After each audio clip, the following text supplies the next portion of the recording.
লিখে দিচ্ছি, এগুলো বলে লাভ নেই। এই যে আমার এপিএস পুরো তালিকা লক্ষ লক্ষ কোটি কোটি টাকা ইতিমধ্যে এনেছি বাস্তবায়ন হোক, সবাই দেখবেন। ওইদিকে বক্তৃতা দিই না। কথা উঠেছে, ছাত্ররা দাবি করেছে স্কুলের কিছু সমস্যা। আমার সুবিধা উইফ হিসাবে মাননীয় প্রধানমন্ত্রী সংসদে আসন বিন্যাস সিট উনি ঠিক করে দিয়েছেন বসার জন্য। লক্ষ্য করবেন টেলিভিশনে আমি কোথায় বসি। সংসদে আমার সিট, আমার পিছনের সারিতে সরকারের অনেক মাননীয় মন্ত্রী, আমার ডানে বামে সরকারের অনেক মাননীয় মন্ত্রী, আমার সামনের সারি পুরাটাই মাননীয় মন্ত্রী। তাদের মধ্যে উনি আমাকে বসিয়ে দিয়েছেন। আমার সুবিধা সকল মন্ত্রীকে আমি আমার সিটে বসে আমি আমার এলাকার তদবির করে ফেলি। এটা আমার জন্য অত্যন্ত ভালো একটা জায়গা। সেই জন্য আমি মাননীয় প্রধানমন্ত্রীর প্রতি কৃতজ্ঞ। বাম পাশে ডাক ও টেলিযোগাযোগ মন্ত্রী, উনি আবার আমাদের তথ্য প্রযুক্তি মন্ত্রণালয়ের ব্যক্তি ফকির আনাম সাহেব। উনাকে আমি জিজ্ঞাসা করলাম, ভাই এই যে আপনার পাশে আমি বসি, হরিগঞ্জে তো আমি বলবো মন্ত্রীদের কাছ থেকে আদায় করতেছি, আপনি আমার কিছু দেন, অন্তত আমি যাইয়া বলবো যে আমাদেরকে আমার কিছু দিচ্ছেন। উনি বলেন, ভাই আমার কাছে কিছু নাই, তাহলে তুমি মন্ত্রী থেকে রাখি, কিছু যদি নাই তাহলে আপনার মন্ত্রী থাকার দরকার নাই। উনি বলেন, আছে, কি আছে? বলে আমার কাছে ডিজিটাল ল্যাব আছে। হেডমাস্টার স্যারকে জিজ্ঞাসা করলাম, আমাদের স্কুলে ডিজিটাল ল্যাব আছে কিনা? উনি বলছেন আছে, এটা পূর্ণাঙ্গ না। আমি অনুরোধ করব আমাদের বাচ্চাদেরকে যুগ উপযোগী এখন নাগরিক হিসাবে, ছাত্র হিসাবে তৈরি করতে গেলে প্রযুক্তির সাথে তাদের যদি ভালো সম্পর্ক না থাকে তারা বেশি দিন টিকতে পারবে না। এই ডিজিটাল ল্যাব পূর্ণাঙ্গভাবে চালু হবে। এখানে যত ধরনের সহায়তা লাগে রাষ্ট্র তার জন্য প্রস্তুত। আমি তার জন্য আপনার পাশে দাঁড়াবো ইনশাআল্লাহ। আমি জিজ্ঞেস করলাম, লাইব্রেরি এখন কি হয়? এখন তো সবার কাছে মোবাইল, সবাই ব্যস্ত। আমাদের সময় হেড স্যার লাঠিটা বাড়ি দিতেন, প্রত্যেকে লাইব্রেরিতে যেতে হতো। আমি জিজ্ঞেস করছি, লাইব্রেরিতে বইয়ের অবস্থা কি? উনি বলছেন, না ভালো। সেই দিন কৃষি বিশ্ববিদ্যালয়ে ওনারা আমার নিলেন। আমি বললাম, চলেন আপনাদের লাইব্রেরিতে যাই। আমি ইচ্ছা করে গেলাম, দেখি লাইব্রেরি তাদের প্রিপারেশনটা কি, তাদের লাইব্রেরির অবস্থানটা কি। আমি দেখলাম কিছুটা দুর্বল। সঙ্গে সঙ্গে বললাম, এই লাইব্রেরিতে বই কেনার জন্য আমি 5 লক্ষ টাকা দেবো। আমি কিন্তু কৃষি বিশ্ববিদ্যালয়ে ওরা বলে ওদের জ্ঞানের ভান্ডার সমৃদ্ধ হওয়ার জন্য, নিজেকে জানার জন্য, জাতিকে সমৃদ্ধ করার জন্য আমি নিজে 5 লক্ষ টাকা বই কেনার জন্য সেখানে আমি বলে আসলাম। আজকে হেডমাস্টার স্যারকে অনুরোধ করবো, আমি যত দ্রুত সম্ভব এই লাইব্রেরিতে বই কেনার জন্য আমি 1 লক্ষ টাকা দেবো। আপনি তাদেরকে বই কিনে বাচ্চাদেরকে লাইব্রেরি দিবেন। এই মসজিদ আমি অসংখ্যবার অগণিতবার এই মসজিদে আমি নামাজ পড়ছি। মসজিদে একটু ভালো পরিবেশ নিশ্চয়ই মানুষ চায়। আমি অনুরোধ করব প্রধান শিক্ষক আর সবথেকে বড় কথা ডিসি সাহেব হচ্ছেন এই স্কুলের সভাপতি, উনাকে অনুরোধ করব, আমি টাকা দেবো, এগুলো সঠিকভাবে বাস্তবায়ন হয় কিনা আপনি খেয়াল রাখবেন। মসজিদ উন্নয়নের জন্য আমি 3 লক্ষ টাকা দেবো। খুব তাড়াতাড়ি ছাত্ররা বলছে বাথরুমে যেতে পারে না, বাথরুমের উন্নয়নের জন্য আমি 2 লক্ষ টাকা দেবো। এই স্কুলে তারা বলছেন বিশুদ্ধ পানির অভাব, যত দ্রুত সম্ভব আমি একটা ডিপ টিউবওয়েল এই স্কুলে আমি দেবো।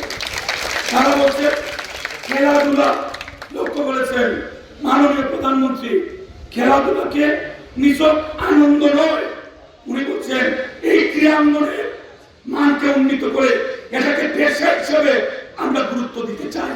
আপনারা দেখুন, এই যে ওয়ার্ল্ড কাপ গেল, আমরা নেইমার, মেসি, এই রোনাল্ডো, আমাদের জীবন শেষ চিৎকার করতে করতে।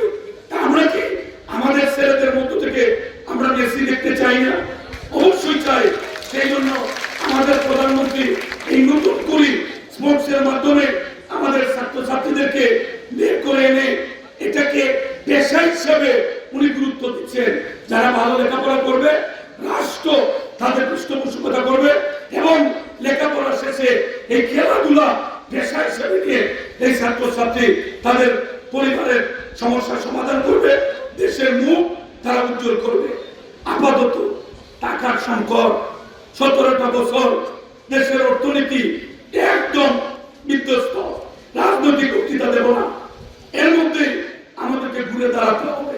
সেই দিনও লক্ষ্য করেছেন, আমি পার্লামেন্টে দাঁড়িয়ে যখন বক্তব্য দিচ্ছি, মাননীয় প্রধানমন্ত্রী ওনার চেয়ার একটু পাকা করে আমার দিকে তাকিয়ে টেবিল থাপিয়ে উনি আমার বক্তব্য উৎসাহ দিয়েছেন। নিশ্চয়ই আপনারা টেলিভিশনে সেটি দেখেছেন। আমি কি বলেছি?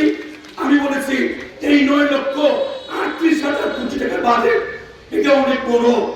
অপোজিশনে যারা আছেন ইনারা বলছেন এটা নাকি বাস্তবায়ন করা সম্ভব না।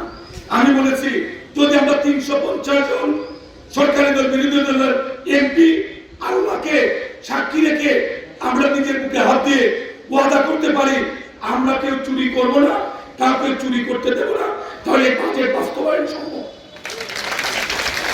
যদি আমি চুরি না করি, প্রশাসনে যত বিদ্যান যত বুদ্ধিমান মানুষ চাকরি করেন না কেন ভয় কাজ করবে। যদি এমপি জানে এটা পার্লামেন্টে যাবে, যদি এমপি জানে এটা প্রধানমন্ত্রী জানবেন, এই ভয় উনাদের মধ্যে থাকবে, এটাই স্বাভাবিক।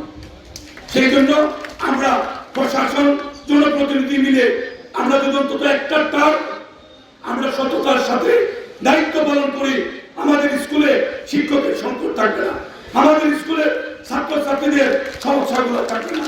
তাই আসুন আমরা আল্লাহ ঘর ভগবান যেটা ডাকি, আমরা নিজের বিবেককে জিজ্ঞেস করি এই দেশের মানুষের প্রতি আমাদের কোনো দায়িত্ব আছে কিনা।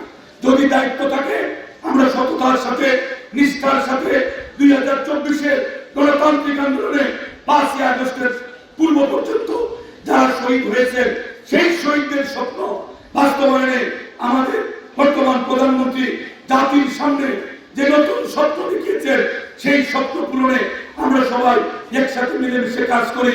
আমাদের দেশ নিশ্চয়ই বিশ্বের দরবারে মাথা উঁচু করে দাঁড়াবে ইনশাআল্লাহ। খেলার জন্য মাঠ স্যারকে জিজ্ঞেস করলাম, এই স্কুলের মাঠ নিয়ে মামলা মোকদ্দমা ছিল বৃন্দাবনের পাশে, আপনাদের মাঠ আপনারা চিনেন, ছিল না নিউ ফিল্ড খেলার মাঠ, পানি চলে আসে। ডিসি সাহেব সভাপতি এই মাঠ উন্নয়নের জন্য আমি অল্প সময়ের মধ্যে 10 লক্ষ টাকা দেবো ইনশাআল্লাহ। তবে যত টাকা দেব প্রতিটা টাকা যেন সঠিকভাবে খরচ হয়। কি আচ্ছা বিদ্যুৎ গেল অসুবিধা নাই, প্রতিটা টাকা যেন খরচ হয়, এইটা আমার অনুরোধ। 65 জন ছাত্র তারা সিলেটের মধ্যে এই স্কুলের সম্মান বাড়িয়েছে, হবিগঞ্জ জেলার সম্মান তারা বাড়িয়েছে। তারা জুনিয়র বৃত্তি পরীক্ষা গত বছর, এইবার অনেকে ক্লাস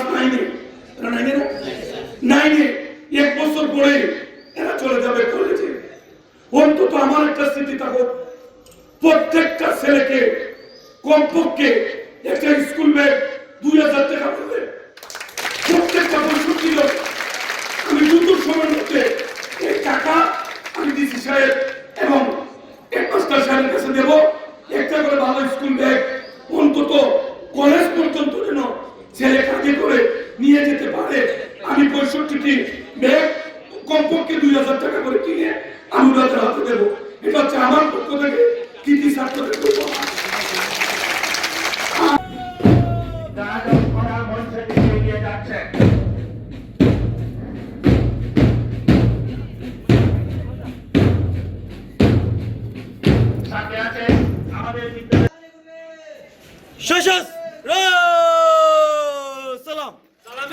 বিএনসিসির দলনেতা বাহিনীর নেতৃত্বে মাননীয় প্রধান অতিথি বাংলাদেশের জাতীয় সংসদের মাননীয় হুইপ এবং বিদ্যালয়ের বিএনসিসির একটি চৌকস দল সার্জেন্ট সুলেমান আহমেদ মাহির নেতৃত্বে মাননীয় প্রধান অতিথি মহোদয়কে গার্ড অফ অনার প্রদান করল। সাথে সাথে আপনাদেরকে নাস্তা পরিবেশন করা হবে।